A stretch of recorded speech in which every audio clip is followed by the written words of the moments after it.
ሰላም ዛሬም ማቀርብላችሁ በብዙዎች የተወደደው ካሼሩ የተባለውን የኮሪያ ተከታታይ ፊልም ሲሆን ስራችንን ከወደዳችሁት ላይክ እና ሼር በማድረግ ድጋፋችሁ አይለየን እያልኩ ወደ ታሪኩ ልግባ።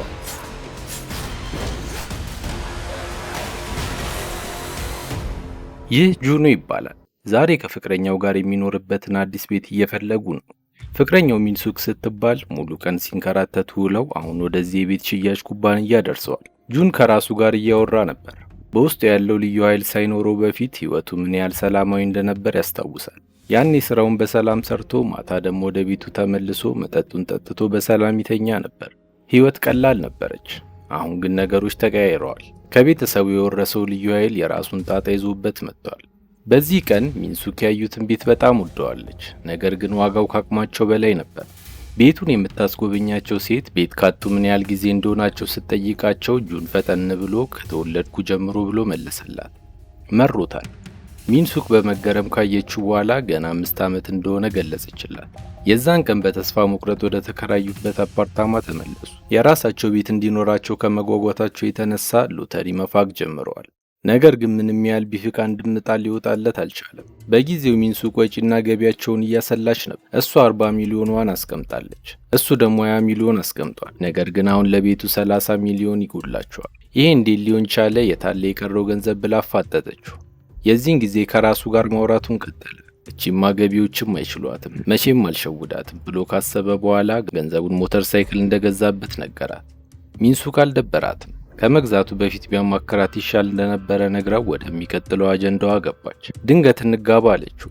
ቢጋቡ ኖሮ ለባለ ትዳሮች የሚሰጠውን ቅናሽ ተጠቅመው የራሳቸውን ቤት መግዛት እንደሚችሉ አስረዳችሁ። ጁኖ ከራሱ ጋር ማውራት ቀጠለ። እኔ ነበርኩ የጋብቻ ጥያቄ ማቅረብ የነበረብኝ እያለ ካሰበ በኋላ እንዴት እንደተዋወቁና ፍቅረኛሞች እንደሆኑ ማስታወስ ጀመረ። በአንድ ወቅት አብረው ወክ እያደረጉ እጇን ሊይዛት ሞከረ። እሷ ግን እንዲህ አይነት ነገር እንደማትፈልግ ወዲያው ግልጽ አደረገች። አልፈለገችኝም ብሎ ነበር ያሰበው። ሐሳቧን ስታስረዳው ግን ግልጽ ሆነለት። ማንሱክ ፍቅር መጫወት፣ አላስፈላጊ ስጦታዎችንና ጫማዎችን እየገዛላት ገንዘብ እንዲያባክን አትፈልግም። ፍላጎቷ ለወደፊት ህይወታቸው ገንዘብ መቆጠብ ነበር። የዛን ቀን ይህንን ከነገረችው በኋላ አሁን የፍቅር ጥያቄ አቅርብልኝ አለችው። በዚህ መልኩ ነበር ወደ ፍቅር የገቡት። ወደ አሁኑ ስንመለስ ጁን በሐሳብ ፈዞ እንደቀረ ካገባኝ የቪዲዮ ጌም እገዛልሃለሁ ስትለው ተሰማው። ወዲያው ነበር የተስማማው። ያን ቀን ቤቱን መግዛቱን ትተው የሰርግ ወጪያቸውን ሲያሰሉ ቀኑን አሳለፉ። ብዙም ሳይቆይ ግን የጁን አባት ሊያገኘው እንደሚፈልግ መልእክት እንደላከለት ሰማ። ሚንሱክ ምናልባት ገንዘብ ሊሰጥ ይሆናል አለችው። ጁን ግን አባቱን ያውቀዋል። መቼም ገንዘብ እንደማይሰጠው በመንገር ባለፈው እንኳን የጎመን ምርት ስለበዛባቸው እንደዚህ ጠርቶ ጎመን አስታቅፎ እንደላከው አስታውሷት አሁንም እንደዛው ነው የሚሆነው በማለት ወደ አባቱ መንገድ ጀመረ። እንዳገኘው ሰላም ብሎት ጡረታ ሊወጣ እንደሆነ ነገረው። ጁን ግራ በመጋባት በሆዱ ጡረታ የሚወጣው እኮ ስራ ያለው ሰው ነው እያለ ተሳለቀ። ከአባቱ ጋር ሲሆን ምቾት አይሰማውም። ምክንያቱንም ወደ ኋላ ሄደን የቆየውን ትዝታ እንመልከት። የዚህ ቤተሰብ ህይወት በወቅቱ በነበረው የአይኤምኤፍ ኢኮኖሚ ቀውስ ምክንያት አባቱ ገንዘብ በማጣቱ ቤተሰቡን በተነ። መፍትሄ ፍለጋ መጀመሪያ ጃንግጃ ወደ ተባለ ኩባንያ አመራ። ገንዘብ ከማጣቱ የተነሳ የገዛ ልጁን የጁኖን ትንሽ ካዝና ሰብሮ ገንዘቡን ሊወስድ ሲታገል ጁኖ አይቶት ለማስቆም መታገል ጀመሩ። በግብ ግቡ ካዝናው ተሰብሮ ሳንቲሞች መሬት ላይ ፈሰሱ። አሁን ታዲያ ያንን መጥፎ ትዝታ እያሰበ እኔ ግን በፍጹም እንደሱ ኃላፊነት የጎደለኝ ግዴለሽ ሰው አልሆንም እያለ ለራሱ በተደጋጋሚ ይምላል። በዚህ ሐሳብ በተጠመደበት ቅጽበት አባቱ ቀረብ ብሎ ገንዘብ በአስቸኳይ እንደሚያስፈልገው ገለጸለት። ጁንም ምንም አልደነቀውም። ገንዘብ ፈልጎ እንደጠራው ገምቷል። ወዲያው የኪስ ቦርሳውን አውጥቶ የሚፈልገውን ገንዘብ ሰጠው። እሱም ገንዘቡን ከተቀበለ በኋላ የጁንን እጅ ንቅ አድርጎ ያዘው። በድንገት በቤት ውስጥ ያሉ እቃዎችና መደርደሪያዎች መንቀጥቀጥ ጀመሩ። አባቱም ይህ ቤተሰባችን ሲወርድ ሲዋረድ የመጣ ታሪካዊ ኃይል ነው፣ አሁን ላንተ አውርሻለሁ ሲለው በዚያው ቅጽበት ጁኖ የቅምቅም አያቶቹ ከቀደምት አባቶች ጋር እርስ በርሳቸው ሲፋለሙና ታይቶ የማይታወቅ ኃይል ሲጠቀሙ የሚያሳዩ በርካታ ትዕይንቶች በዓይነ ሕሊናው መጡ። ሁኔታው ረግቦ ነገሮች ወደ ነበሩበት ሲመለሱ ከየት እንደመጡ የማይታወቁ በርካታ ሳንቲሞች መሬት ላይ ረገፉ። አባቱ እንዲህ ሲል አስረዳው። አያትህ ለእኔ እንደሰጠኝ ሁሉ እኔም ይህንን ኃይል ላንተ አውርሻለሁ። ነገር ግን እነዚህን ሕጎች መከተል አለብህ። በእጅ ላይ ብዙ ገንዘብ በያዝክ ቁጥር የበለጠ ብርቱና ኃይለኛ ትሆናለህ። ነገር ግን ኃይሉን በተጠቀምክ ቁጥር ሳንቲሞች መሬት ላይ ይወድቃሉ። ለወደፊቱ ስለሚጠቅሙ እንዳጥላቸው አስቀምጣቸው። በተጨማሪም 2 መጣስ የሌለበትን ሕጎች ነገረው። አንደኛው ሕግ የሌላ ሰውን ገንዘብ በፍጹም እንዳይጠቀም ሲሆን ሁለተኛው ደግሞ ይህን ኃይል መጠቀም ያለበት ሰዎችን ለመርዳት ብቻ እንደሆነ አጥብቆ አሳሰበው። ጁን ግራ ገብቶታል። እሱ ገንዘብ እንደሌለው ካስታወሰው በኋላ የማይጠቅም ፓወር እንደሰጠው እንግጩን ነገረው። እንዲያውም ከፍቅረኛው ጋር ቤት ለመግዛት እያጠራቀሙ ባለበት ሰዓት ገንዘብ የሚወስድ ኃይል ምንም እንደማያደርግለት በመንገር የሰጠውን ኃይል መልሶ እንዲወስደው ጠየቀው። አባቱ ግን አንዴ ከተላለፈ እንደማይመለስ በመንገር እኔም ሞክሬው አልተሳካልኝም በማለት መለሰ።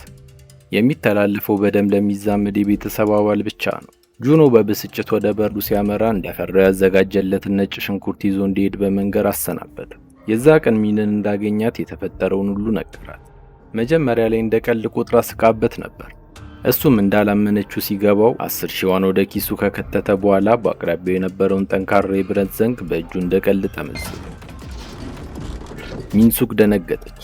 እያሾፈባት ነው የመሰለው። ሌላኛውን ብረት እንዲያጥፈው ስትጠይቀው እሱም ተጨማሪ ገንዘብ ስጪኝ በማለት ብረቱን በቀላሉ አጥፎ አሳያት። በዚህ ጊዜ ሳንቲሞች መሬት ላይ እየረገፉ ነበር። ሚንሱክ ወዲያውን ወደ ቢዝነስ አእምሯ ተመልሳ እሺ በስንት ብር ምን ያህል እንደምናገኝ መስላት አለብን አለች። ገንዘቡ በአግባቡ ለመጠቀም አስባለች። ይህንንም ለማስላት ብረቱን ወደ ነበረበት እንዲመልሰው ጠየቀችው። ጁኖ ለመመለስ ቢሞክርም በቂ ገንዘብ ስላልነበረው አልተሳካለትም። በኋላ ላይ ሂሳቡን በደንብ ካሰላችሁ በኋላ ኃይሉን መጠቀም ውድ መሆኑን ተረዳች። ወዲያውኑ ነበር የወሰነችበት። ለጋብቻውና ለቤት ዕቃ ማሟያ ገንዘብ ስለሚያስፈልገን አንድም ኃይል እንዳትጠቀም በማለት አስጠነቀቀችው። እሷ ከሄደች በኋላ ግን ጁን ኃይሉን መሞከር ፈልጓል። አጓግቶታል። ጥቂት ገንዘብ በእጁ ይዞ ባለው አቅም ዘለለ። በአስገራሚ ፍጥነት ተመንጭቆ ሙሉ ከተማዋን ማየት ችሎ ነበር። ይህ አዲስ ኃይል ቢያስደስተውም አባቱ ያወረሰው ልዕለ ኃይል ሳይሆን ድህነት እንደሆነ አስቦ ተቃጠለ። በሚቀጥለው ቀን ወደ መስሪያ ቤቱ መንገድ ጀመረ። በመንግስት መስሪያ ቤት ውስጥ ነው የሚሰራው። አዲሱ ኃይሉን ብዙ ውጥረት ፈጥሮበታል። ሚንሱክ ጉልበቱን ለመቆጠብ ሰዎችን በጭራሽ መርዳት እንደሌለበት አሳስበዋለች። ሲራመድ እንኳን ቀስ ብሎ ነው የሚራመደው። በዚህ ሰዓት አንዲት አሮጊት ከባድ ቦርሳ ተሸክማ ስትቸገር ተመለከተ። ሊረዳት ፈልጓል። የሚንሱክ ማስጠንቀቂያ ትዝ ሲለው ግን ችላ ብሏት ጉዞውን ቀጠለ። ባልደረቦቹ በጁን ሁኔታ ግራ ተጋብተዋል። ምን ሆኖ እንደዚህ እንደሚሳብ አልገባቸው። ከቆይታ በኋላ አለቃው ወደ ቢሮ ጠርቶ ምን እንደሆነ ጠየቀው። አንዲት አሮጊት እርዳታ ጠይቄው ዝም ብሎኝ ሄደ ብላ ቅሬታ እንዳቀረበችበት ነገረው። እንደዚህ የኮራውም ሎተሪ ደርሶት ከሆነ ጠየቀው። ጁን ወቀሰውን ተቀብሎ መውጣት እንደጀመረ አለቃው አሁንም በቁጣ እንደ እባብ አትሳብ፣ ፈጠን ፈጠን በል በማለት ጮኸበት። የዛን ቀን ከሰዓት ሰውነቱ ላይ ትንንሽ ሽፍቶች መመልከት ጀመረ። አባቱ ኃይሉን ሲያስተላልፍለት የነበረውን ስቃይ ያስታውሳል። በወቅቱ ግንባሩ ላይ ሚስማር እንደተሰካና ደም ፈሶት ራሱን ስቶ እንደነበር፣ ሲነቃ ግን ወዲያውኑ ያለ ቁስል እንደዳነ ያስታውሳል። የዛን ቀን ምሽት ሚንሱክ ሌላ ሀሳብ አስባ ነበር የጠበቀችው። በቤት ውስጥ ያሉትን አስፈላጊ እቃዎች መሸጥ እንዳለባቸው ገለጸችለት። ችግሩ ግን እሱ አልነበረም። እንዲሸጡ የወሰነችባቸው እቃዎች በሙሉ የጁን እቃዎች ነበሩ። የእሷን አንድም አላካተተችም። እሱም የኔን እቃዎች ብቻ ለምን ቢላትም የእሷ እቃዎች ጠቃሚ መሆናቸውን በመንገር ንግግሯን ዘጋች። ሆኖም ግን ቃሏን አላጠፈችም። ያዘዘችውን ቪዲዮ ጌም ዛሬ እንደሚደርስ ገልጻለት ሄዶ እንዲቀበል ነገረችው። የቤት ሎተሪው ላይ ለመሳተፍ መጋባት ይኖርባቸዋል። ለዚህም የጋብቻው ላውጥታ እንዲፈርም ጠየቀችው። ከቆይታ በኋላ ጁኖ ቪዲዮ ጌሙን ለመረከብ ወጣ። ክፍያውን ፈጽሞ ሊሄድ ሲል ግን ሻጩን ወሮበሎች ይዘውት ይደበድቡትና ያንገላቱት ጀመር። የያዘውን ገንዘብ ሲዘፉት ጁን ቆሞ እያየ ነበር። ኃይሉን ከተጠቀመ ገንዘብ ስለሚያባክን ጥሏቸው ለመሸሽ ተገደደ። ጁን ቪዲዮ ጌሙን ለመግዛት በሄደበት ወቅት ያየውን ጥቃት መከላከል ባለመቻሉና ዞሮ በመሄዱ ከፍተኛ የህሊና ጸጸት ውስጥ ገብቷል። በመስታወት ራሱን እያየ የማይረባና ለሌሎች የማይደርስ ከንቱ መሆኑን ለራሱ እየነገረ ለደቂቃዎች ራሱን ወቀሰ። በማግስቱ ወላጅ እናቱ ዩኒን ለመጠየቅ አንድ ካፌ ሄደ። እጅና አንገቱ ላይ በርካታ ሽፍታዎች ስትመለከት ደንግጣ ምን እንደሆነ ጠየቀችው። አባቱም ገንዘብ በሚያጣበት ጊዜ እንደዚህ አይነት ምልክቶች እንደሚወጡበት በጥርጣሬ ነገረችው። ጁኖ አባቱ ይህንን ሚስጥር ለእናቱ እንዳልነገራት ሲገባው እሱም ላለመናገር በመወሰን ወሬውን አስቀየሰ። በዚህ ሰዓት እናቱ ድንገት 30 ሚሊዮን ዋን የሚጠጋ ገንዘብ በእጁ አስታቀፈችው። ጁን ደነገጠ። ይህ ለዓመታት ላንተ ብዬ የቆጠብኩልህ ገንዘብ ነው በማለት ከሚንሱክ ጋር ደስተኛ ህይወት እንዲመሰርት እንደምትመኝ በመንገር ከአባቱ ጋር ወደ ስፔን ለሽርሽር እንደሚሄዱ ነግረው ተለያዩ። ከእሷ ጋር እንደተለያየ በደስታ እናቱ ስለሰጠችው ስጦታ ለመንገር ለሚንሱክ መደወል ጀመረ። ነገር ግን ድንገት ከፊት ለፊቱ አስከፊ አደጋ ተከሰተ። በርካታ መንገደኞችንና ህጻናትን የያዘ ባስ አቅጣጫውን ስቶ ወደ ወንዙ ሊገባ ትንሽ ቀርቶታል። ጁን መጀመሪያ መንትቶ ነበር። በእጁ የያዘውን ገንዘብ ተመለከተ። ያንን ገንዘብ ከተጠቀመ ቤተሰብ የመመስረት ህልሙ ሊጠፋ ይችላል። ነገር ግን የሰዎቹ ጩኸትና የህፃናቱ ለቅሶ ሊናውን አስጨነቀው። ወደ ባሱ በመሮጥ በሙሉ ኃይሉ ወደ ኋላ ይጎትተው ጀመር። በዚያው ፍጥነት ከሰውነቱ ውስጥ በሺዎች የሚቆጠሩ ሳንቲሞች እንደ በረዶ መርገፍ ጀመሩ። ባሱንና በውስጡ ያሉትን ሰዎች ሁሉ በጀግንነት አተረፋቸው። ነገር ግን ኪሱ ውስጥ አንድም የቀረ ገንዘብ አልነበር። ያወጣው ጉልበት ሙሉ ገንዘቡን አጥፍቶታል። የሰውነቱ ሽፍታዎች ግን ተሰወሩ። በሌላ ትዕይንት ሃይጅን የተባለች ሴት እንተዋወቃለን። እሷም እንደ ጁን ልዩ ኃይል አላት። የእሷ ኃይል ደግሞ ከእጇ እሳት ማውጣት ሲሆን በዚህ ልዩ ኃይል ምክንያት ከሚያድኗት ግለሰቦች ጋር ስትፋለም እናያታለን።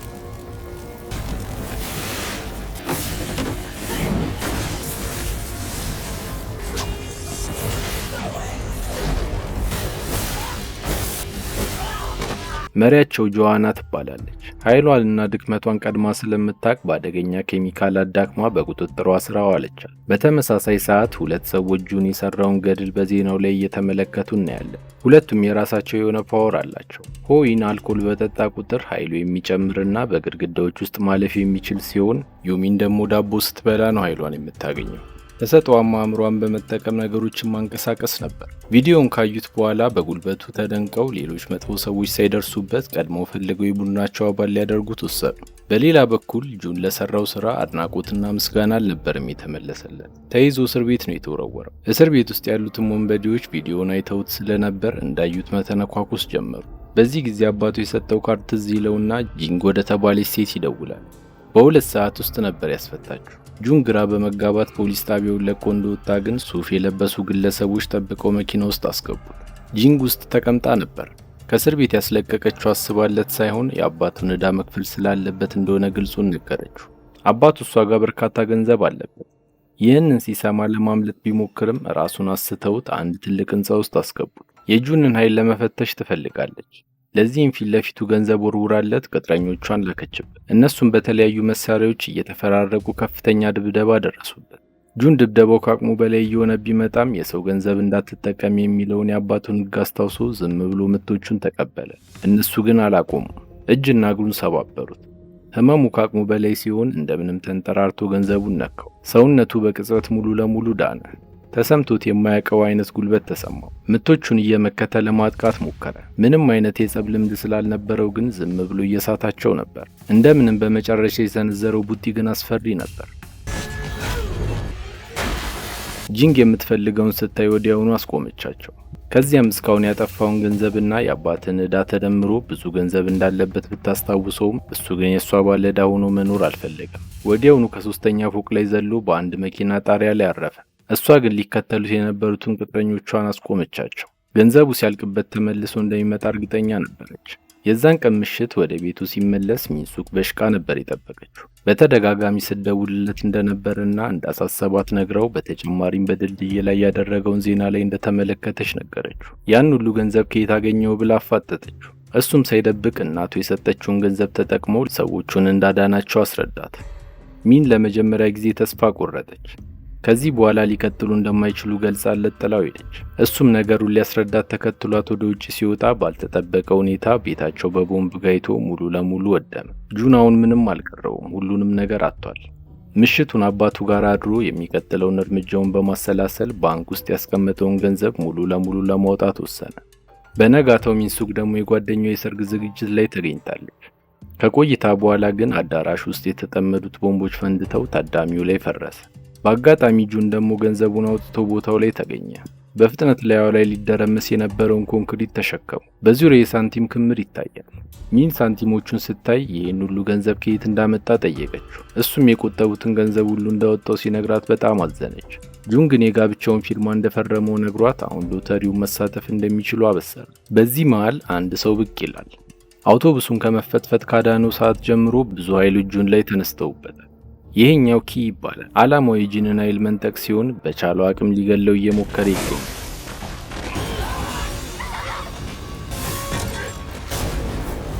ጁን በቃጠለው ሊሸነፍ ትንሽ ሲቀረው በድንገት ሆይንና ዩን የሚደርሰው አዳኑት። ጁን ራሱን ሲያቅ ሆይን አጠገቡ ነበር። ጥቃት የሰነዘሩበትን ኃይሎች ማንነት አስረዳ። መንዴን ይባላሉ። በሀገር ውስጥ አሉ የተባሉ ባለሀብቶችና ባለስልጣኖች ስብስብ ሲሆን አሁን ላይ መሪያቸው ታሞ የሞት አፋፍ ላይ ስለሚገኝ የጁን ኃይል ያስፈልጋቸዋል። ቆጥሮ የማይጨርሱት ገንዘብ ስላላቸው የጁንን ኃይል ከወረሱ የሚያስቆማቸው ምንም ነገር አይኖርም። ይህንን ከነገረው በኋላ በእጁ በርካታ ገንዘብ በመስጠት አባት ብዙ ውለታዎችን ውሎልኛል፣ አሁን ደግሞ የኔ ተራ ነው በማለት ራሱን አስተዋወቀው። ይህ ቡድን የኮሪያ ልዕለ ኃያላን ማህበር ይባላል። ሆይን ጠበቃ ሲሆን እሱም ኃይሉን እንደሱ ከአባቱ ነበር የወረሰው። በሌላ ትዕይንት የመንዴን ቡድን ዋና መሪ በሆስፒታል ተኝቷል። ለጆዋና አያቷ ነበር። በዚህ ቀን ምክትሉ የሆነውና የጆዋና አባት ወደ ውስጥ ገብቶ በህይወት እያቆየ የነበረውን ኦክሲጅን በመንቀል አስወገደው። አሁን የመንዴን ቡድን በሱና በልጁ ጆዋና ነው የሚመራው። እሷ ደግሞ ከተለያዩ ሰዎች እየገደለች የቀማችውን ኃይል እየመረጠች ትገኛለች። ለሚቀጥለው ወታደሯ የትኛውን ኃይል መስጠት እንዳለባት እያሰበች ነው። ይህ በእንዲህ እንዳለ ሆይን ጁንን ማሰልጠን ጀምሯል። ሁልጊዜ ገንዘብ ላይ ጥገኛ መሆን እንደሌለበትና ያለ ገንዘብ መፋለም እንደሚችል እያስተማረው ነው።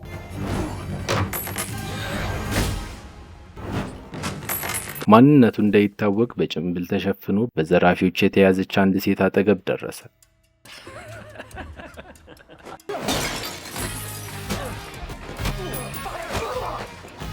በዚህ መልኩ ከወሮበሎቹ ከታደጋት በኋላ በደስታ መስታወት ላይ ራሱን ማድነቅ ጀመረ። አቅም አልባነት ስሜቱ አሁን የለም። በአዲሱ ማንነቱ እየፈነደቀ በነበረበት ሰዓት ሳያስበው ሚንዘው አለች። በጭንብል ተሸፍኖ ሰዎችን እየረዳ ያለው ሰው እሱ መሆኑን ለማወቅ ብዙ አልፈጀባትም። ሚንሱክ ለጁኖ አንድ ትልቅ የምስራች ይዛለት መጥታለች። የረጅም ጊዜ ህልሞ የነበረውና በጉጉት ተጠብቀው የነበረው የቤት ሎተሪ ደርሷቸዋል። ዜናው አስቦረቃቸው። ወዲያውም ጥቂት ገንዘብ ሰጥታው ይህ ለስልጠና ይሁን ካለችው በኋላ ሌላ ተጨማሪ ገንዘብ ጨመረችል። ይሄኛው ለምን እንደሆነ ሲጠይቃት ገንዘብ ሲኖርህ ምን ያህል ሊጠነክር እንደሚችል ማወቅ ፈልጋለሁ በማለት ተቃቅፈው ወደ ክፍላቸው በመግባት የተለየ የፍቅር ጊዜ አሳለፉ። በሚቀጥለው ቀን ሆይንና ዩንሚን ጁንን ይዘውት መንዶ ወደ ተባለ አንድ አዛውንት ቤት ሄዱ። ይህ አዛውንት የወደፊቱን የማየት ልዩ ተሰጥኦ ያለው ሰው ሲሆን ጁን ወደ ውስጥ ከመግባቱ የአዛውንቱ አይኖች በድንገት ተለዋወጡ። የወደፊቱን ማየት ጀመረ። መንዶ ለየት ያሉ ሚስጥራዊ ንግግሮችን ቢናገርም ጁን ግን ትርጉሙ ሊገባው አልቻለም። ከቆይታ በኋላ ጁንና ሆይን ዞር እንዳሉለት ዩንሚን ለብቻዋ ጠብቆ ከዚህ ሰው ራቂ በማለት አስጠነቀቃት። እሷ ግን አልሰማችውም። በዚያው ቅጽበት አንድ የጋዝ ሲሊንደር ፈንድቶ ወደ እሷ ተተኮሰ። ጁን በፍጥነት ተወርውሮ ባያድናት ኖሮ አልቆላት ነበር። በዚህ መሃል ጠላቶች ያሉበትን ቦታ ደርሰውበት ብዛት ያላቸውን ቅጥረኞቻቸውን ላኩባቸው። ሆይን ለመዋጋት እየተዘጋጀ ጁንን አዛውንቱን ይዞ እንዲሸሽ ገፋፋው። እሱ በእጃቸው ከገባ እነዚህን ሰዎች ማንም ሊያስቆማቸው አይችልም። ስለዚህ ማምለጥ ይኖርበታል።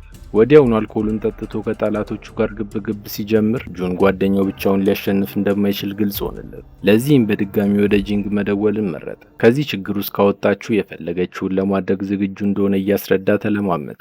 እሷ ግን መልስ ሳትሰጠው ነበር ጆሮ ላይ እየዘጋችሁ።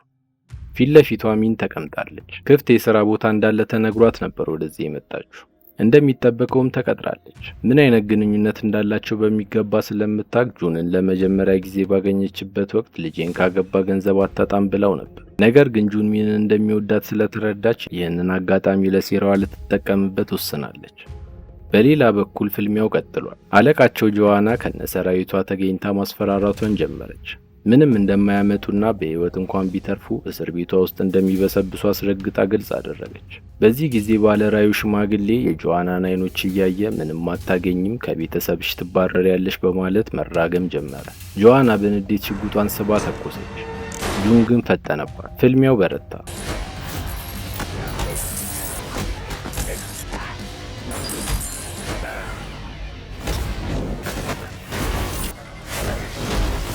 ዩንሚን በአእምሮ ኃይል ያገኘችውን እየወረወረች ጠላቶችን ስትመታ፣ ጁን ደግሞ ሳንቲሞችን እየዘራ በአስገራሚ ፍጥነትና ጉልበት ድምጥማጣቸውን ማውጣት ጀመረ። በዚህ ቅጽበት መኪና ወደ እነሱ ተወረወረ። ቀደም ሲል የረተው ኪ ነበር። ጆዋና በሰጠችው ክትባት ኃይሉ ታድሶና ከመቼውም ጊዜ በላይ ጠንክሮ ተገኝቷል። የሚለቀው እሳት በጣም ከባድ ስለነበር ጁን አጠገቡ መድረስ አልቻለም።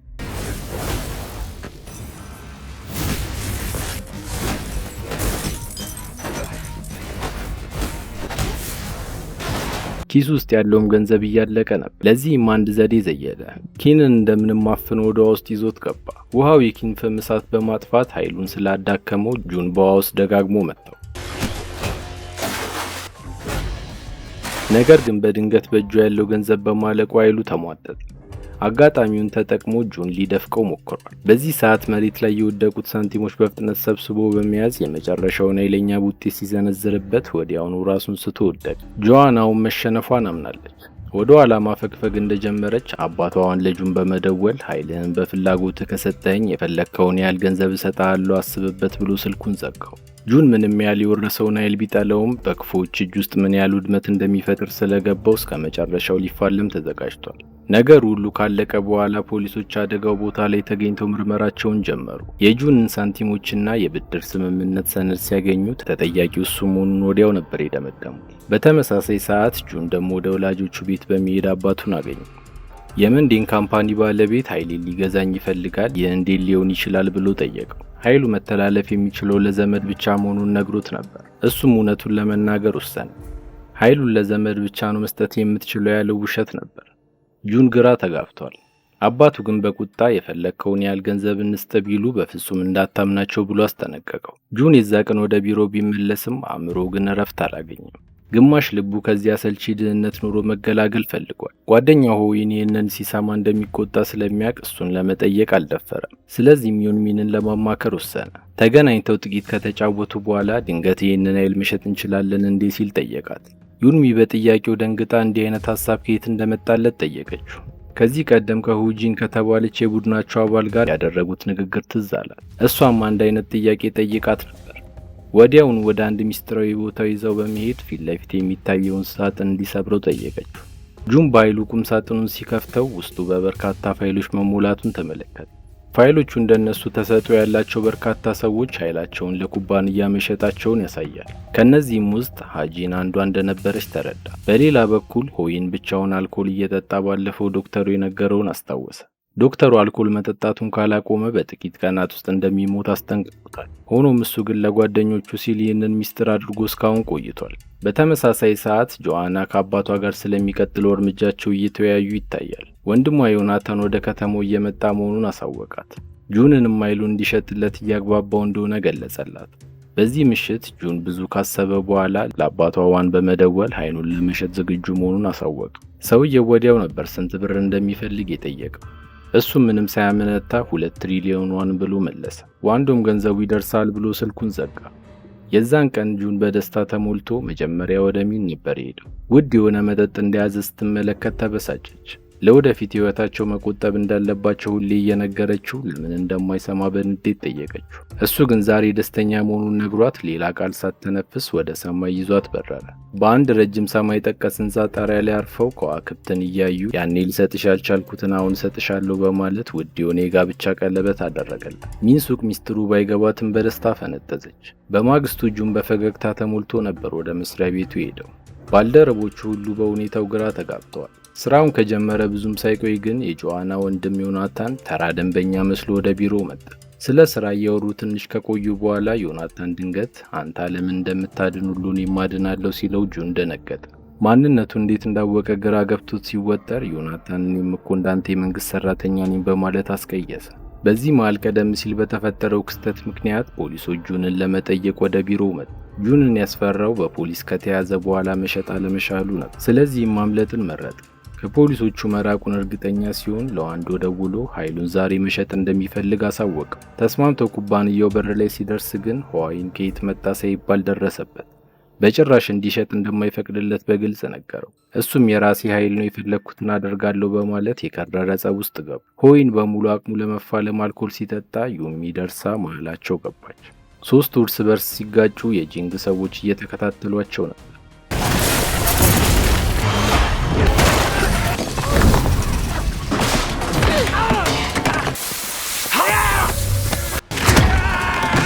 በመጨረሻ ጁንም ገንዘቡ አለቀ። ሆይንም መጠጡን ጨረሰ። ሐሳቡን ቀይሯል ብለው ሲዘናጉለት ግን ጁን አጋጣሚውን ተጠቅሞ ወደ ኩባንያው ውስጥ ገባ።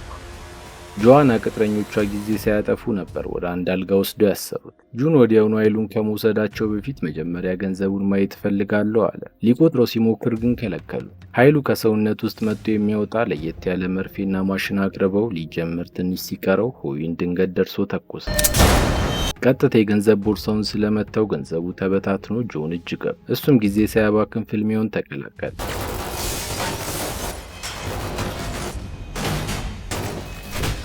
ይህ ሁሉ ቀድሞ ያቀዱት ድራማ ነበር። የኩባንያው ሰዎች በእያንዳንዷ ደቂቃ እንደሚከታተሏቸው ስለሚያውቁ አሳማኝ ትወና ማሳየት አለባቸው። የጋርዶቹ ብዛት እየጨመረ በመምጣቱ ከህንፃው ለማምለጥ ብዙ ጊዜ አልነበራቸው። ሆኖም ጁን አስቀድሞ በሚገባ አቅዶ ስለነበር ማምለጫ ክፍተት አገኘ። በሚያመልጡበት ቅጽበት ጁን የገንዘብ ቦርሳውን ይዞ ለመውጣት ሲሞክር የህንፃው ደህንነት በር በከፍተኛ ፍጥነት በመዘጋቱ የገንዘቡ ቦርሳ ተቀረቀረ። ቦርሳውን ጥሎ መሄድ አማራጭ አልነበር። ባለው አቅም ሁሉ እየታገለ በነበረበት ሰዓት ሚን ደወለች። በደስታ ተሞልታ ዛሬ ቤተሰቦቻቸውን ልታስተዋውቀው እንዳሰበች ነግራው የት እንደሆነ ጠየቀችው። የሰርጋቸውም ቀን የሚቆረጠው በዚህ ቀን መሆኑን ነገረችው። እሱም በዚህ ጭንቀት ውስጥ ሆኖ ተስማማ። ችግሩ ግን ቦርሳውን ለማውጣት እየታገለ ጠላቶቹ መጥተው ተኩስ ስለከፈቱባቸው ቦርሳውን ትቶ ህይወቱን ለማዳን ተገደደ። በመኪናቸው ውስጥ ሆነው ከኩባንያ ውስጥ ይዘው የወጡት ማስረጃዎችና ፋይሎች መመርመር ጀመሩ። አንደኛው ደብዳቤ ግን ቀድሞን ስቦታል። ከስሩ ዮናታን የሚል ስም ተጽፎበት አየ። ይህ ሰው ቀደም ሲል ቢሮ መጥቶ ያነጋገረው ደንበኛ መሆኑን አስታወሰ። ጁን ደግሞ የዛኑ ቀን በድብቅ ወደ ቢሮ በመሄድ ስለ ዮናታን መረጃዎችን ሰብስቦ ቀጥታ መኖሪያ ቤቱ አመራ። ሆኖም ማንንም አላገኘም። ያገኙት አንድ ቴሌስኮፕ ብቻ ነበር። ወዲያውኑ በቴሌስኮፕ አርቀው ተመለከቱ። ፊት ለፊት ከሚታየው ህንፃ ላይ በአደንዛዥ ዕፅ የሰከሩ ልጆች አንድ ባንድ ራሳቸውን ከህንፃ ላይ ሲወረውሩ ተመለከቱ። ወደ ታች ሲያዞሩት ግን ዮናታን በፈገግታ ሰላምታ እየሰጣቸው ተመለከቱ። እዚህ እንደሚመጡ አስቀድሞ ያውቅ ነበር። የዛን ቀን ምሽት ወደ ቤቱ ሲመለስ ሚን ተኝታ ነበር ያገኛል። በሚቀጥለው ቀን ጠዋት ቢሮ እንደገባ አለቃው ፖሊሶች ለምን ወደ መስሪያ ቤቱ እንደመጡ ጠየቀው። እሱም ምናልባት በስህተት ሳይሆን አይቀርም በማለት አድበስብሶ አለፈው። ዞር እንዳለለት ከሆይን ጋር ወደ ፖሊስ ጣቢያ ነበር ያመራው። ያገኙት ሃንሱክ የተባለ መርማሪ ነበር። ሃንሱክ ለጁን አንዳንድ ፎቶዎችን እያሳየው ይህንን ስራን ከቀጠል ከእስር ቤት ትገባለህ በማለት ካስፈራረው በኋላ እንዲወጣ ፈቀደለት። ይለቀኛል ብሎ በጭራሽ አልጠበቀም ነበር። ከወጡ በኋላ ነው ምክንያቱ የገባው። ይህ መርማሪ ማን ነው ብሎ ሲጠይቀው እሱም እንደኛው ልዩ ኃይል ያለው ሰው ነው በማለት አስገራሚ ሚስጥሩን ነገረው። በሌላ ትዕይንት ዮናታን ከእህቱና ከአባቱ ጋር እራት እየበሉ ይገኛሉ። እህቱ ጆዋና በንዴት ትመለከተው ነበር። ያን ቀን አንተን መግደል ነበረብኝ አለችው። ቀደም ሲል ተኩሳ ልትገለው ሞክራ ጆሮውን አቁስላ ትተው ነበር። አሁን ግን ቆጭቷታል። ይህ በእንዲህ እንዳለ የጁን ቡድን የዛን ቀን ልጆቹ ለምን ከህንፃ ላይ እንደዘለሉ መርምረው ደርሰውበታል። ዮናታን ዋናው ስራው አደንዛዥ ዕፅ ማሰራጨት መሆኑን አወቁ። ልጆቹም በዚህ መርዛማ ዕፅ ምክንያት እንደሆነ የዘለሉት ሲገባቸው ከደብዳቤው ላይ ባገኙት ፍንጭ ተነስተው አደንዛዥ ዕፅ ያለበትን ቀይ ቦርሳ ለመፈለግ ወደ አንድ ባር ሄዱ። ሚን በዚህ መሃል ደውላ ለቤተሰብ ቅልቅሉ እንዳያረፍድ አስጠንቅቀው የሚለብሰውን ልብስ መረጠችለት።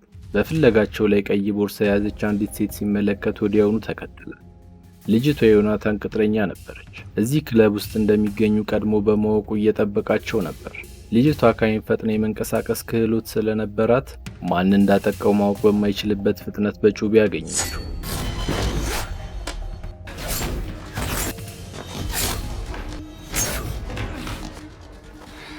ገንዘቡን ከማውጣቱ በፊት ቦርሳውን ነጥቀዋለች።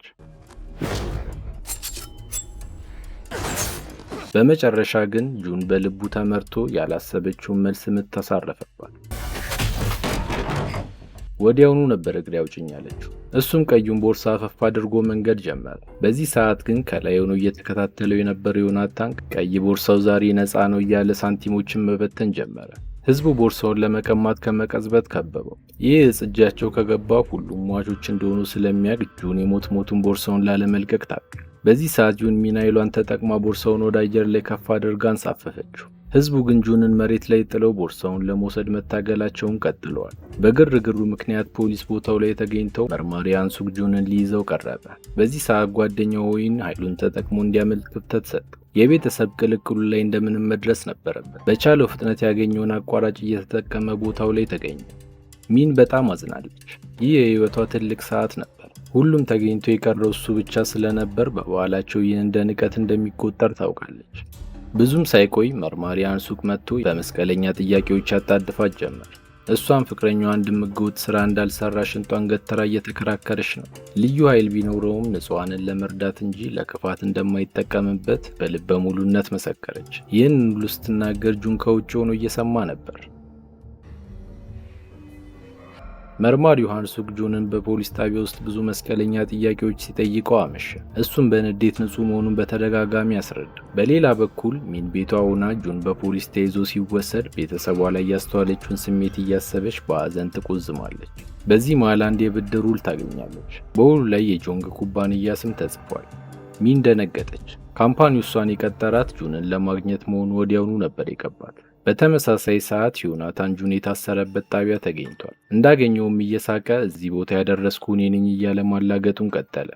ገና ከመጀመሪያው ጁን ያጋጠመው በሙሉ ዮናታን ነበር ያቀናበር። አጠገቡ የዘረፉት 3 ወሮበሎች ጨምሮ የአውቶቡሱ አደጋ ሳይቀር እሱ ነበር የቀመረው። አሁንም ፍቅረኛውን ሚን በቻለው ፍጥነት ደርሶ ካላዳናት በደቂቃዎች ውስጥ እጁ እንደምትገባ ግልጽ አድርጎለት ጥሎት ወጣ። በተመሳሳይ ሰዓት ሚን ወደ መስሪያ ቤቷ እየሄደች በነበረችበት ሰዓት የዮናታን ቅጥረኞች እየተከተሏት ነበር። እሷም የሆነ ነገር ቀፏታል። ወዲያውኑ አንዲት ጠባብ መንገድ ላይ ታጥፋ ለአለቃዋ ጆንግ ደወለች። ማምለጫዋን በሚገባ ቀምራለች። ስልኩን እንዳነሳችላት ጆን ዕዳሽን መክፈል ስላልቻለ እኔን እንደመያዣ አድርጎ ሰጥቶኛል፣ ለዚህም ነው ላንቺ የምሰራው አለቻት። አሁን ግን የሆኑ ሰዎች ሊገሏት ስለሆነ እንድታድናት ጠየቀቻት። ስልኩ እንደተዘጋ ነበር የጆንግ ሰዎች ወዲያውኑ ደርሰው ያዳኗት። በዚህ ሰዓት ጁን ወደ ፍርድ ቤት እየተወሰደ ነበር። ሚን አደጋ ውስጥ እንዳለች ስላወቀ የሚያመልጥበት ቀዳዳ እየፈለገ ነው። በዚህ መሃል ከፖሊሶች መካከል ለጆዋና የሚሰራ አንድ ሰው ስለነበር ገንዘብ አውጥቶ አቀበለው። ወዲያው መኪናቸው በሌላ መኪና ተገጭታ ውሃ ውስጥ ስትገባ ጁንም የተሰጠውን ገንዘብ ተጠቅሞ ከውሃ ውስጥ መውጣት ቻለ። የጆዋና ሰዎች ግን ነፃነቱን ለመስጠት አልነበረም ያስፈቱ። ከሁሉም ያስደነገጠው ግን ሆይንና ዩን የሚያብሯቸው መሆናቸው ሲገባው ነው። እናንተም ለእነዚህ ሰዎች ነው የምትሰሩት ሲል ጠየቃቸው። ጆዋና መለሰችለት። ወንድሟ እንደምጠላውና እንዲሞት እንደምትፈልግ ነገረችው። በኩባንያችን ባንክ ውስጥ አንድ አደገኛ አደንዛዥ ዕፅ አለ። ይህ ዕፅ ወደ ውጭ ከወጣ ንጹሃኖች ያልቃሉ። ስለዚህም እሱን ማስቆም እንዳለባቸው አሳስባቸው በሚፈልጉት እንደምትረዳቸው ቃሏን ሰጠችው። በመጀመሪያ ግን በአባቷ ካዝና ውስጥ የሚገኙትን ከተለያዩ ሰዎች የወሰደቻቸውን ፓወሮች እንዲመልሱ ጠየቀቻቸው። እነሱም የዛኑ ቀን ወደ ጠቆመቻቸው ቦታ ደረሱ። ከውጭ ሲያዩት ተራ አነስተኛ ባንክ ነበር የሚመስለው። ነገር ግን ሙሉ አካባቢው በከባድ የሴኩሪቲ ኃይል የሚጠበቅ ነበር። ወደ ውስጥ ከገቡ በኋላ ነገሮች ተቀያየሩ። ጆዋና ከፎቁ አናት ላይ ሆና በአቅራቢያው ላዘጋጀቻቸው የታጠቁ ጥበቆች ከባንኩ እንደወጡ በቁጥጥር ስር እንዲያውሏቸው ትዕዛዝ ሰጠች። ይህንን ካደረገች አባቷ ትልቅ ቦታ እንደሚሰጣትና ወንድሟን ችላ እንደሚለው እርግጠኛ ነበረች። ይህ በእንዲህ እንዳለ ዮናታን የካምፓኒያቸው የቦርድ ስብሰባ ላይ ተገኝቷል። ከቆይታ በኋላ ባልታወቀ ምክንያት ስብሰባው ላይ የነበሩት 2 ሰዎች ገደለ። አባቷ አንዱ የተፈጠረውን ሲያቅማመን አልቻለም። ለምን እንዲህ ማድረግ አስፈለገ ብሎ ሲጠይቀው ዮናታን ቀለል አድርጎ ገንዘብ ለማግኘት ደም መፍሰስ አለበት ብለኸኝ ነበር በማለት በድፍረት መለሰ። በዚህ ሰዓት በባንኩ ከፍተኛ ነውጥ ተፈጥሯል። በሮቹ ወዲያውኑ ታሸጉ። ለየት ያሉ መሳሪያዎችን የያዘው አደገኛ ኃይሎች ጁንን ከበቡት። እሱ ግን ተረጋግቶ ተቀምጦ ነበር የጠበቃቸው። ጁን ባላሰቡበት ቅጽበት ተስፈንጥሮ በአሰቃቂ ምቶች አንድ ባንድ ሲዘርራቸው በመቶዎች የሚቆጠሩ ሳንቲሞች ከላዩ ላይ እየረገፉ ነበር። በዚህ ሰዓት ሆይን ደግሞ ወደ ካዝናው ቀርቧል።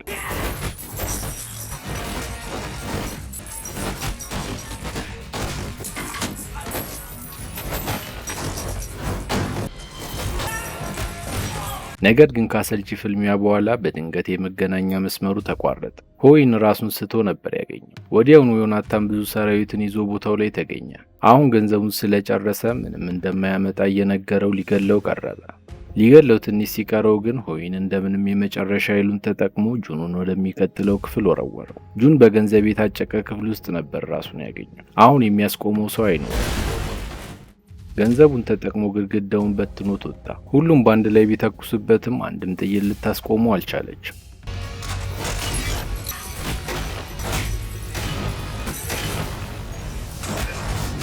የዮናታን ጋርድ ከአይን በፈጠነ እንቅስቃሴ ልታጠቀው ሞክራለች።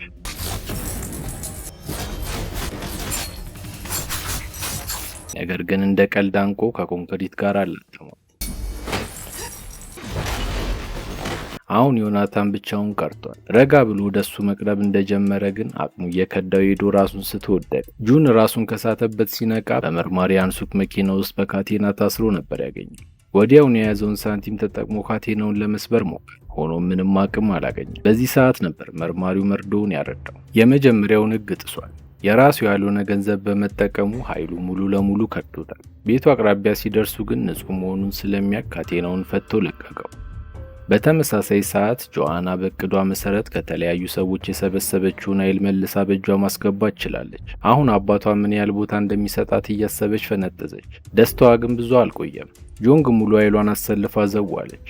በፍጥነት አንድ የባንኩን ክፍል አፍርሰው ውስጡ የሚገኘው ካዝና ጋር ደረሱ። ጆንግ አንገቷ ላይ ያሰረችውን ቁልፍ በመጠቀም ካዝናውን ከከፈተች በኋላ ከውስጡ ያረጀ ዶክመንት አወጣች።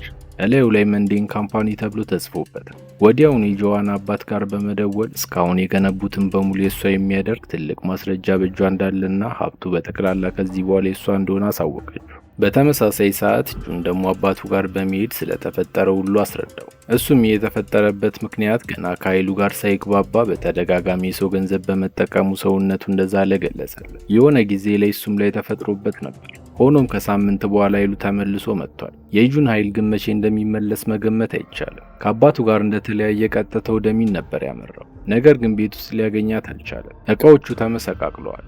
ይህንን ሲመለከት ጁን ዙሪያው ጨለመበት። በጭንቀት እየተንቆራጠጠ ባለበት ሰዓት ዮናታን ደወለ። ሚን አጠገቡ እንዳለች ገለጸለት። ፊት ለፊቱ አቁሟት የኢላማ መለማመጃ አድርጓታል። በቻለው ፍጥነት ቦታው ላይ የማይገኝ ከሆነ እጁን እየደከመው ስለሆነ ሊስት እንደሚችል ገለጸለት። ስልኩን እንደዘጋ ፈጣና ዮናታን ጋር ደረሰች። በተደጋጋሚ ስለረታትን ይዟታል። ተፋልሞ ካሸነፋት ዮናታን ያለበት ቦታ እንደምትወስደው ገለጸችለት። ከዛም ኃይሉ እንዲጠቀም ገንዘብ ሰጠችው። ሆኖም ምንም ለውጥ አልነበረውም። ይህንን ስትመለከት ጊዜ ሳታጠፋ ተወረወረችበት። ጁን ግን ብቻውን አልነበረም። ዩን ሚንና ሆይን ደርሰው ሳታስበው አደነዘዟት። ሚን የታገተችበትን ለማወቅ ብዙ አልፈጀባቸውም። ነገር ግን ጁን ኃይል የሚባል ስለሌለው ቀጥታ ወደ ሞት እየሄደ መሆኑ ግልጽ ነው። ኃይሉ እስኪመለስ ትንሽ እንዲቆይ ለመኑት። እሱ ግን በጭራሽ አለ። እሷን ለማዳን ከመሞከር ምንም የሚያስቆመው ነገር እንደሌለ በመንገር ሰማይ ጠቀስ ፎቅ ላይ በመውጣት ለመዝለል ወሰነ። አየር ላይ ሲወረወር ሰውነቱ ደንግጦ ኃይል ይመለሳል ብሎ ነበር ያሰበው። የተፈጠረው ግን ይህ አልነበረም።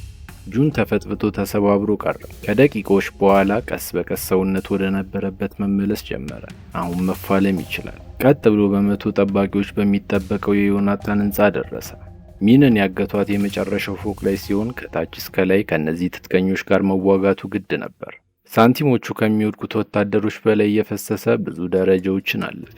የያዘው ገንዘብ ግን እያለቀ ሲመጣ ግራ ገባው። ደግነቱ ጓደኞቹ በዚህ አሳቻ ሰዓት ላይ ውጊያውን ተቀላቀሉ። ከአሰልቺ ፍልሚያ በኋላ ታጣቂዎቹ እያለቁ መጥተው ዮናታን ተስፋ መቁረጥ ጀመረ። አማራጭ ሲያጣ ሚንን ይዟት ብቅ በማለት ጁንን ተኩሶ በይበልጥ አዳከሙ።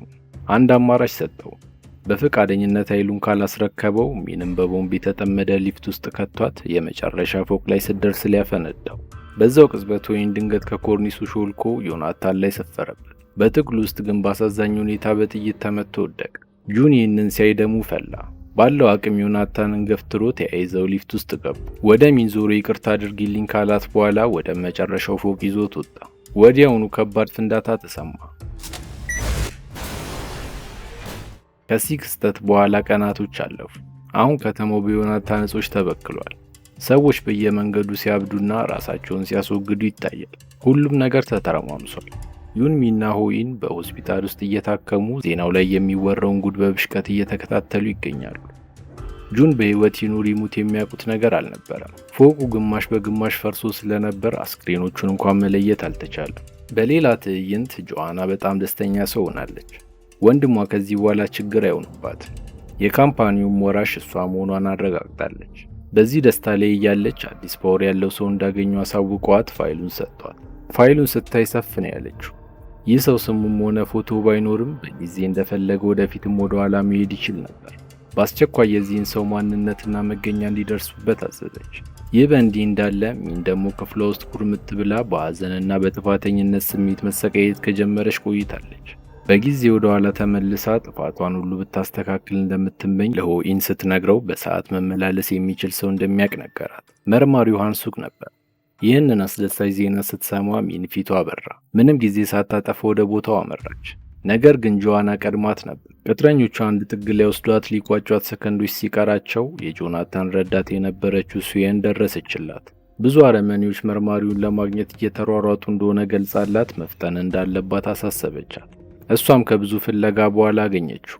በጊዜ ወደ ኋላ መልሷት ጁን እንድታድነውና ስህተቷን እንድታስተካክል እንዲረዳት ትለምነው ጀመር። ሁሉንም ነገር ያደረገው ለሷ ብሎ እንጂ ሞት ለሱ እንደማይገባው እየነገረች ተለማመጠችው። ሁሌም ለሰው ይደርሳል፣ ለሱ ግን የሚደርስለት የለም አለችው። መርማሪው በዚህ ሰዓት ይህንን ኃይል መጠቀም ሕይወቷን እንደሚያሳጥረው ካስጠነቀቃት በኋላ እጁ ላይ ያሰረውን ሰዓት ሰጣት። ወዲያውኑ ጁን ወደ ሊፍቱ የገባበት ሰዓት ላይ ተገኘች። ስህተቷን ለማስተካከል ያላት 1 ደቂቃ ነበር። እሷን በሙሉ ኃይሏ ታግላ ፍንዳታው ጁን ጋር ከመድረሱ በፊት የሊፍቱን በር ከፍታ እጁን ሙሉ ገንዘብ አስታጠቀችው። ሰዓቱ ቀጥሎ ወደ ነበረችበት ስትመለስ ጁን ከፍርስራሹ ፈንቅሎ ወጣ። ሆኖም ድርጊቷ ሌላ ጣጣ ይዞ መጥቷል። ዮናታንም በሕይወት ተርፎ ቀጥታ ወደ ካምፓኒው አመራ። ጋርዶቹን ከበሩ ጀምሮ እያስወገደ አባቱ ፊት ቀረበ። አባቱ በጣም አዝኖበታል። ማፈሪያ ነህ እያለ እየወቀሰው ባለበት ሰዓት ጆአና ወደ ውስጥ ገባች። ሽጉጧን መዛ እኔ እንደጀመርኩ እኔ ጨርሳለሁ በማለት ተኮሰች። ነገር ግን ታማኝ አገልጋዩ በብርሃን ፍጥነት ጥይቷን ወደ እሷ አዞረቻት። የጆአና ነገር እዚህ ጋር አበቃ።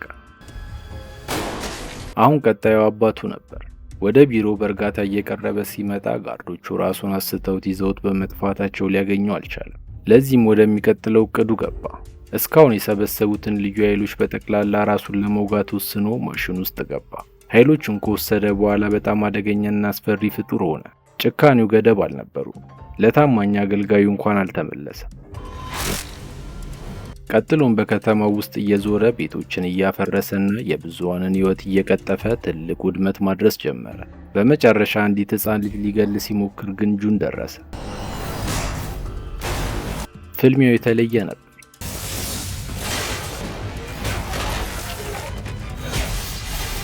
ዮናታን በውስጡ ያሉትን ቁጥር ስፍር የሌላቸው ኃይሎች ሁሉ እያወጣ ፈተነ። የከበደው ግን የኤሌክትሪኩ ነበር። ዮናታን ማሸነፍ እየከበደው ሲመጣ እልሁ ንጹሃን ላይ መወጣት ጀመረ። ጁንም ገንዘቡን እየጨረሰ ነበር።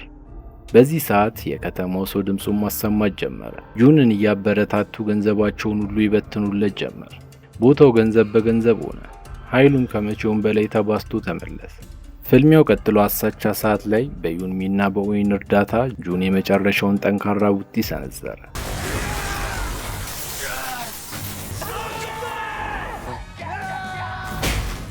ዮናታን ተሸነፈ። ከዚህ ታሪካዊ ውጊያ በኋላ ሁሉም ነገር ወደ ሰላም ተመለሰ። ጁንና ሚን አሁን ሙሉ ክፍያውን መክፈል ችለው የራሳቸው ቤት ውስጥ ሲመኙት የነበረውን ሕይወት መኖር ጀመሩ። ግን አንድ ዜና ነበራት። የአልትራሳውንድ ፎቶ እያሳየችው ከ9 ወራት በኋላ መንታ ልጆች እንደሚኖራቸው አበሰረችው። እሱም አባት ሊሆን እንደሆነ ሲረዳ በጣም ደስ አለው። ሚን ግን ወዲያው ኮስተር አለች። ወደ ሂሳብ ስራዋ ተመልሳለች። እዚህ ሀገር 2 ህጻናት ለማሳደግ 360 ሚሊዮን ዋን ያስፈልጋል። ስለዚህም እንደ ቀድሞ በገንዘብ መጫወት እንደማይችልና ጠንክሮ መስራት እንዳለበት አሳሰበችው። እሱም ፈገግ አለ። እስከ መጨረሻው ስለተከታተላችሁኝ አመሰግናለሁ። ምንም አይነት ሐሳብና አስተያየት ካሉት ኮሜንት ላይ ለማስቀመጥ ወደ ኋላ ይበሉ። ቪዲዮውን ላይክ እና ሰብስክራይብ በማድረግ ያበረታቱን። አመሰግናለሁ።